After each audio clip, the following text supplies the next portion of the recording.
بسم الله الرحمن الرحیم. شپاړسم درس ته ټولو ته ښه راغلاست وایم. زموږ تاسو د نن ورځې موضوع کوانټیټیو ډیټا انالیسز ځینې ټریکونه دي، په هغو باندې موږ تاسو خبرې کوو. یعنې کله چې موږ تاسو یو کوانټیټي ډیټا انالیسز کوو، باید په هغو کې کوم مراحل مد نظر ونیول شي ترڅو موږ هغه ډیټا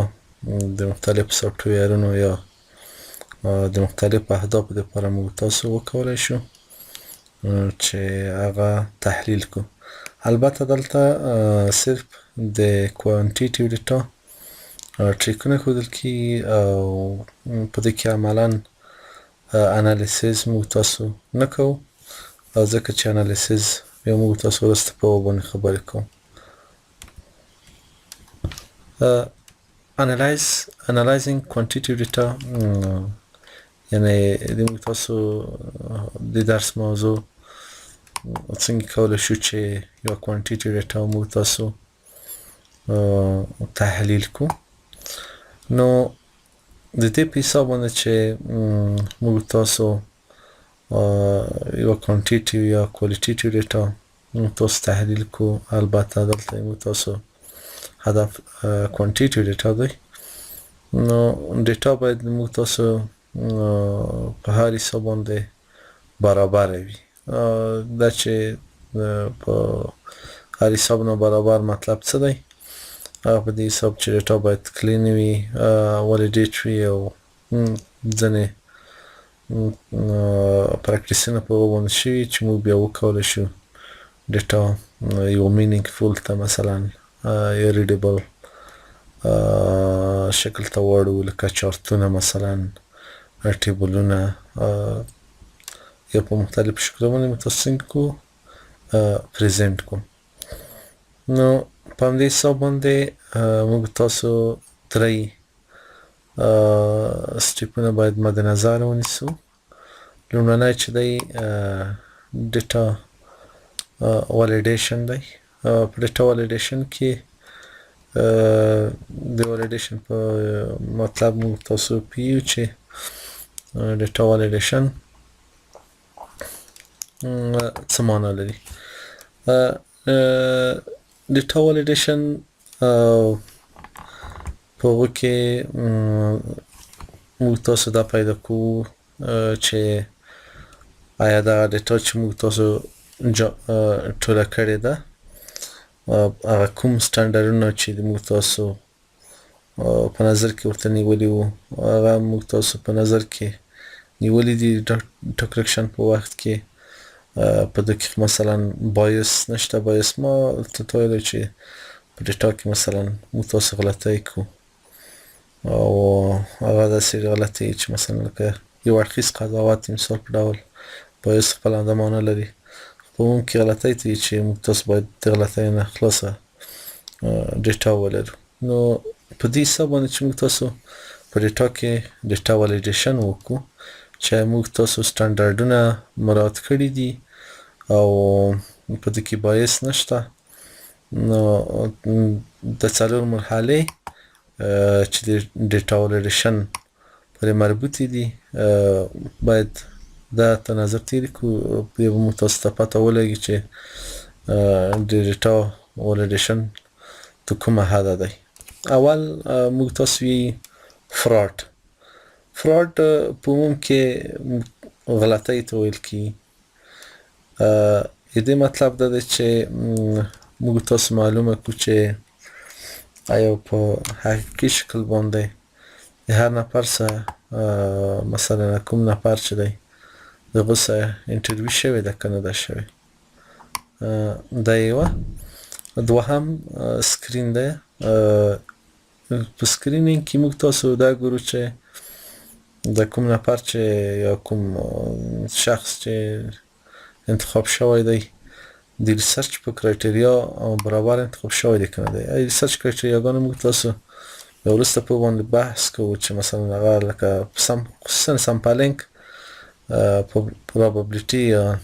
نان پروبابلیټي چارې میتود موږ تاسو وره کوو. یعنې مطلب مې دا ده چې د ریسرچ په کرایټریا باندې انتخاب شوی که نه دی دا موږ تاسو سکرین ګورو د ډیټا ولیډیشن په خاطر باندې او دریم پروسیجر دی لکه څنګه چې مو ډیټا ولیډیشن کې وی چې موږ کوم پریسیټ سټانډرډ چې موږ تاسو سیټ کړی وو هغه مد نظر نیول شوي دي او که نه دي نیول شوي او کمپلیټنس او بل د موږ تاسو څلورم مهمه خبره دا ده چې یعنې د دې مطلب دا چې آیا کومه انټرویو چې دی هغه ټولې پوښتنې د مقابل جانب نه کړي دي که نه دي کړي او ځوابونه ورته ویلي که نه دي دا تر ټولو نه دا څلور مهم شیان دي چې موږ تاسو دا د ډیټا ولیډیشن په حساب باندې ګورو موږ تاسو مختلف میتودونه کړلی شو چې په کار باندې یوسو د مثال په ډول ما یو مثال ورکړی دی لکه په دوه مختلفو ښارو کې 200 نفر مثلا سرویس شوي دي نو موږ تاسو رانډملی دونه شل نفر مثلا خلو بیا زنګ ورته ویل که ډیټا کلیکټرانو مثلا یې ډیټا کلیکټ کړې ده موږ تاسو چې ډیټا ولیډیشن وکړو نو موږ تاسو رانډملی مثلا د مثال په ډول په 200 نفر کې شل نفر انتخابوو او هغه هم په احتمالي توګه مثلا موږ تاسو ټول کول احتمالي وي او ورته زنګ مثلا یا زنګ وایي یا ورسره کانټاکټ نیسو او په هر میتود چې تاسو مخته ځئ په هغو کې مثلا موږ تاسو فراډ ګورو فراډ په دې معنی باندې چې یعنې که اوس مثلا یو نفر ته موږ تاسو زنګ وو چې هغه انټرویو شوی دی که نه دی شوی کوم د 100 نفر کېدای شي 10 نفر وي چې یا انټرویو ورسره شوي یا نه وي په دې کې موږ تاسو فراډ ګورو دوهم سکرینینګ یعنې مطلب دا دی چې دغه 200 نفر چې 200 نفر چې څه د موږ تاسو انتخاب کړي دي ما د ریسرچ په کرایټریا انتخاب شوي دي که نه دي او بل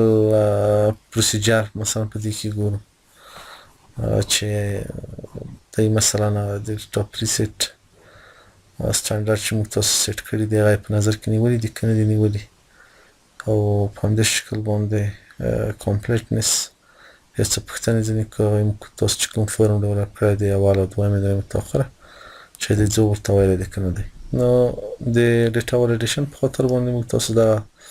څلور سټیپونه په مخ باندې ورو هلته بیا مو ذکر کړی دی چې دغه د ډیټا ولیډیشن په سټیپونه لکه فراډ داسې تاسو ته په شکل کې ښودلي دي لکه دلته چې تاسو ته ښه معلوم شي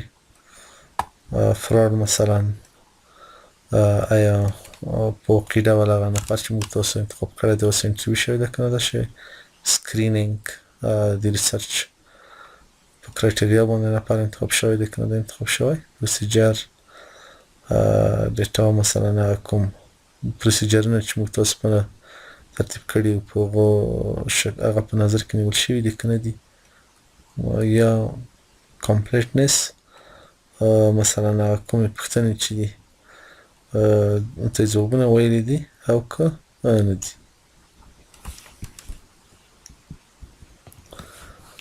ښه یعنې موږ تاسو مطلب دا ده چې موږ تاسو کوانټیټیټ انالیسس کوو لومړی سټیپ ډیټا ولیډیشن دی بیا ولیډیشن خپله د څلور فرعي سټیپونه لري چې لکه فراډ د سکرینینګ د پروسیجر دی او کمپلیټنس دی اوس دویم سټیپ دی دویم سټیپ چې دی موږ تاسو ډیټا ایډیټینګ دی کله چې تاسو ډیټا ولیډیشن وکړئ څلور مرحلې تکمیل کړي بیا موږ تاسو ډیټا کې ایډیټ کوو د مثال په ډول که چېرته په ډیټا کې کومه ستونزه موجوده وه یا مثلا یعنې یا په ډیټا کې میسینګ ډیټا وه نو موږ تاسو باید ډیټا څنګه کړو ایډیټ کړو د مس ډیټا لپاره موږ تاسو مختلف میتودونه لري چې د هغو نه کار اخلو او موږ تاسو خپله ډیټا څنګه کړو تکمیلوو یا مثلا که یوه ډیټا په غلط ټایپینګ یې شوی مثلا د مثال په ډول موږ تاسو لرو که فرض که جنډر وي ځنې خلک مثلا میل لیکلی MALE ځنې M لیکلی یعنی په داسې شکل باندې که چېرته یو غلطي وي موږ تاسو M او میل یعنی هغه باید یونیفاید شکل ته وړو یو شکل ته یې وړو یا مختلف یعنی غلطیانې موږ تاسو کله چې چیک کړو په ډیټا کې بیا موږ تاسو ایډیټینګ وکړو او موږ تاسو څنګه وکړو او مخته لاړ شو دا دویم سټپ دی دریم سټپ چې دی هغه کوډینګ دی کوډینګ موږ تاسو کله شي چې په مختلفو هدفو دپاره ډیټا کوډ کړو د مثال په ډول موږ تاسو 1000 نفره انټرویو کړي دي او موږ تاسو د ایج کرایټریاګانې ټاکو مثلا یی چې 15 نفر نه چې عمر وي موږ ورته مثلا کود ورکو 0 اوس د مثال په ډول موږ تاسو لپاره کې یو نفر سوالای دی نو که چېرته 15 وو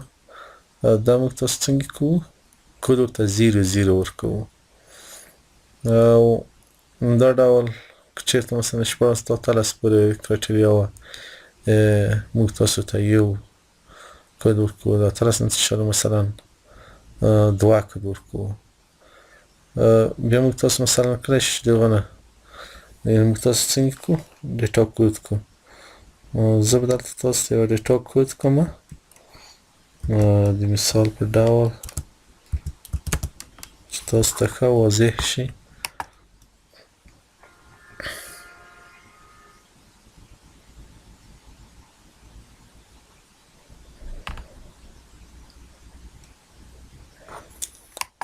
د مثال په ډول موږ دلته مختلف انټرویور لرو او مثلا points yes age okay name Ahmad Khan Bhopal Samir Noor Faisal Akram John Kamal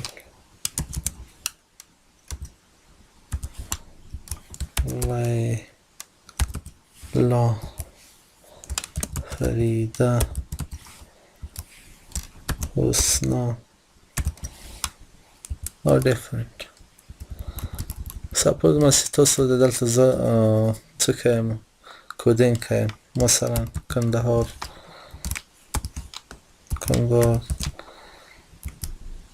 لوګر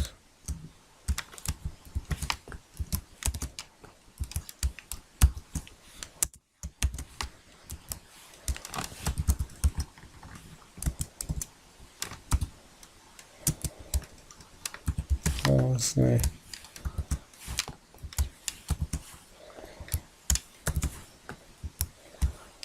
وردک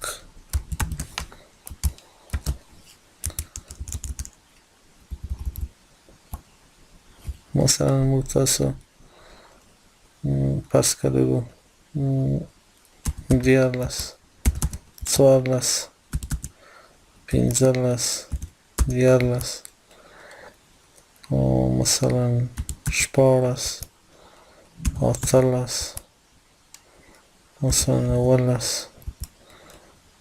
او دلته لرو مثلا 20 24 مثلا بیا 3 اوس موږ تاسو څنګه کوود کړو د مثال په ډول یای چې موږ تاسو د خپل جوړو چې 14 نه ته څو پورې چې وي ته 14 پورې ته موږ کود څو ورکو پیج کې یو ورکو ښه او د 11 نه مثلا 20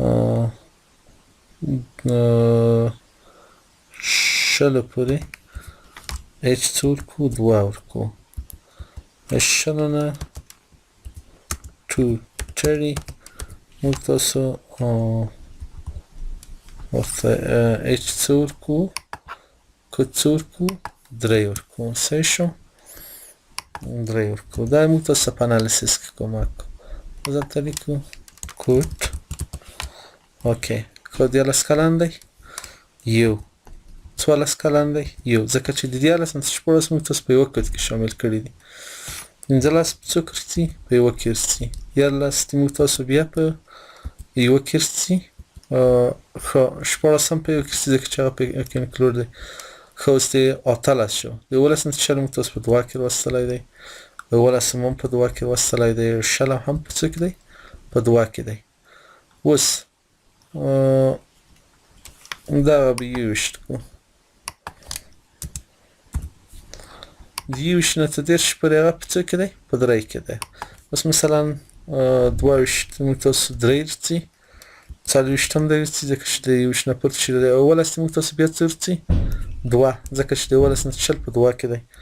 او د 11 نه 14 موږ تاسو څو ورسي یو ورسي دا مثلا کچېرته موږ تاسو غواړو د ډیټا انالیسیس کو مثلا په دوه باندې لکه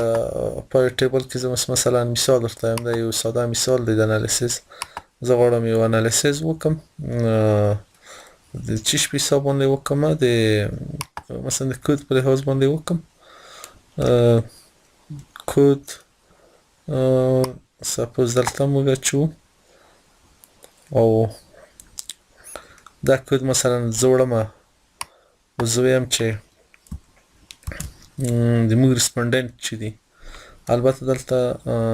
دا هغه چې دی موږ تاسو صرف کاونټ خلو نوٹ سیم 12 نفر لرو اوس دا موږ تاسو څنګه کوی بل شیټ ته وړو یو مثلا ما کوم شیټ چې موږ تاسو په دې شیټ کې دلته مثلا زه پیسټ کوم د مثال په ډول د انالیسیس موږ تاسو وکړو دا یو دوه درې تاسو کوي په دغه خاطر چې بیا تاسو وکړئ مثلا د ټیبل هم جوړو ټیبل شو مثلا تاسو ټایټل ورکوئ مرچ کوئ h صحیح اوس موږ تاسو کرایټریاګانې ټاکلې وي او دلته د 14 نه 14 عمرونه چیرې دي یو یعنی د اول کود کې موږ تاسو شپږ نفر ریسپونډنت شامل دي یعنی دا مطلب چې شپږ کسان چې عمرونه د 14 نه 14 ته مابین دي او په دوم کود کې موږ تاسو 4 کس شامل دي دوم کود موږ تاسو د سټیپاین شوی دی چې د 12 نه 14 پورې یعنی 4 داس کسان موږ چې د 12 نه 14 پورې د څنګه دي عمرونه دي او دریم کود د تعریف شوی دی چې د یو شنه ته دیش پورې یعنی داسې دوه داسې ریسپونډنت لرو موږ تاسو چې د عمر د یو شنه ته دیش پورې دی نو په دې حساب باندې موږ تاسو چک کوو موږ تاسو ټول ډیټا کود کوو د ډیټا کوډینګ چې دی مثالونه دي موږ تاسو کولای شئ چې مختلفو پرپوز اهدافو لپاره کوډینګ وکړو ورڅو کوانټیټي ډیټا انالیسیس میتود ته کله چې موږ تاسو ټول دغه درې سټیپونه یعنی ډیټا ولیډیشن هم وکړئ په ډیټا ولیډیشن کې دغه پور سټیپونه موږ تاسو سرته ورسول او بیا هم ډیټا ایډیټینګ وکړئ چېرته ډیټا میسي بیا موږ تاسو ډیټا کوډینګ وکړئ په مختلفو اهدافو لپاره کود نه د ایج لپاره تاسو نشئ کولای د مختلفو اهدافو لپاره تاسو کولای شئ چې کوډینګ وکړئ مثلا د جنډر لپاره هم کولای شئ یعنی تاسو د هر څه لپاره کود استفاده کولی شئ چې تاسو انالیسیس تاسو ته ډېر ساده او اسانه ووځي صحیح ده نو اوس کله چې تاسو د درې مرحلې سرته ورسولې نو موږ تاسو کوانټیټي ډیټا انالیسیس میتودونه اپلای کوو البته دا وارد وشي چې موږ تاسو د کوانټیټي ډیټا انالیسیس میتود کې دوه رقمه سټاتستیک لرو یو ډیسکریپټیو سټاتستیک دی چې په هغه کې د سټاتستیک ډېر ساده فارمولې دي لکه مین میډین رینج او standard deviation او یو چې د انفرنشل سټاتستیک دی انفرنشل سټاتستیک کې پیچلې ټیسټونه سره کې مثلا لکه ټي ټیسټ کوریلیشن انو مثلا دا مختلف ټیسټونه دي چې موږ تاسو بیا ورسته په باندې خبرې کوو نور څو ډسکریپټیو سټاتستیک کې یعنی موږ تاسو کله چې ډیټا موږ تاسو د مرحلې سره ورسې ډسکریپټیو سټاتستیک ډېر ځای کې استفاده کی دا چې دی فرست لیول انالیسیس هم ورته وي په دوی کې موږ تاسو مثلا مین پیدا کوو مین په عموم کې نومریکال ایوریج یعنی موږ تاسو او ساتم په عامه اصطلاح کې موږ تاسو ورته ویل کی چې مین موږ تاسو پیدا کولای شو هغه په دې شکل باندې چې چیرته د مثال په ډول سپوز دلته نو مین چې دی د موږ تاسو نومریکال ایوریج دی یعنی سیټ اپ والیوز دی زه یې بل مثلا پیدا کوو موږ تاسو مین صحیح ده مین پیدا کوو فرض کړئ یو مضمون دی څلور مضمونونه لرو موږ تاسو په یو کې موږ تاسو څنګه کړي دي دا نمرې تاسو وړي دي 15 مضمونونه لرو البته دا 15 موږ تاسو غواړو په دې کې چې پیدا کوو مین پیدا کوو نو موږ تاسو به ټولې فریکونسیونه اول جمع کوو 2 جمع 3 جمع 4 جمع 4 او جمع څه 15 تقسیم په څو مضمونونه لرو مثلا 15 مضامین لرو نو بیا مساوي کې او دا ورکوو ښه 2 او 3 15 15 او 4 9 9 4 14 15 18 تقسیم په 15 باندې تقریبا چې تا 3.6 یعنی موږ تاسو څه ورته وایي مین چې دی هغه 3.6 دی اوس مثلا دې کې موږ تاسو سیم اگزامپل بیا ورکوو میډین پیدا کوو مثلا همدغه 2 3 4 4 15 دې کې موږ تاسو میډین پیدا کوو میډین وایي میډ پوینټ ته یعنی موږ تاسو منځنۍ نقطه په دې باندې بیا بحث کوو که چېرته جفت وي څنګه کوو که چېرته طاق وي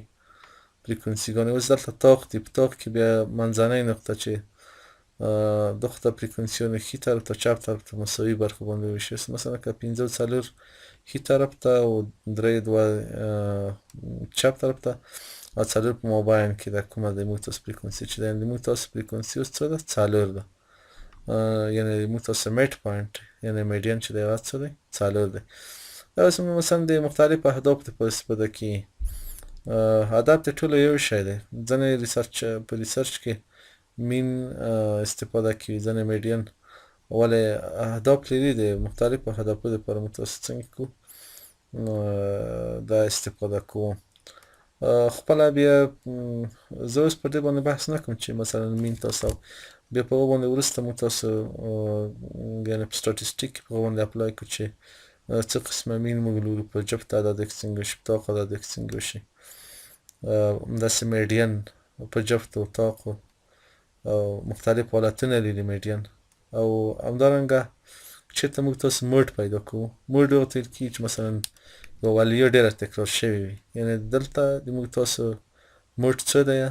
4 دی 4 دوه واره تکرار شوي دي چېرته موږ تاسو موډ پیدا کوو یعنې 4 د موږ تاسو موډ دی پرسنټیج هم داسې مثلا په مختلف پرسنټیج موږ تاسو وباسو او همدارنګه رینج یا فریکونسي رینج مثلا دې ته ویل کېږي چې ته فرض کړه تا دلته کوچنۍ فریکونسي 2 ده او غوټه چې ده یا ټول لویه 15 ده د 15 نه 2 منفي کوو 3 په مختلفو اهدافو دپاره موږ تاسو څه لیکو ډسکریپټیو سټاتستیک موږ تاسو اپلای کوو په دې باندې زه ډېر تمرکز نه کوم نو ځکه موږ صرف ټریکونه ویل چې هغه 3 ټریکونه مو هدف و چې په هغو باندې لکه ډیټا ولیډیشن و په هغو کې موږ تاسو 4 فرعي سټیپونه ووایي بیا ایډیټینګ و او کوډینګ و په هر صورت او انفرنشل سټاتستیک او هغه ما مخکې هم تاسو ته یادولي چې انفرنشل سټاتستیک په کې پیچلي ټیسټونه ترسره کیږي او لکه د مثال په ډول واریبلونه دي، یو واریبل د بل واریبل څخه کتل کیږي په ریسرچ کې، مثلا که ټي ټیسټونه کیږي د مثال په ډول. د مثال په تاسو فرض کړئ چې اوس غنمو ته مثلا کود ورکوي، دا د فرټیلایزر ټیسټونه اوس مثلا په ساده سټاتستیک باندې نه کیږي، که په مینی میډین د هغو دپاره بیا موږ تاسو انفرنشل سټاتستیک استفاده کوو. یا فرض کړئ تاسو چاته ټریننګ ورکوئ، دغه د ټریننګ افیشنسي تاسو مثلا ګورئ، نو دا ټول په انفرنشل سټاتستیک باندې موږ تاسو لکه ټي ټیسټ دی، کریلیشن دی، په دغه باندې موږ تاسو څنګه کوو ټیسټ کوو په هر صورت.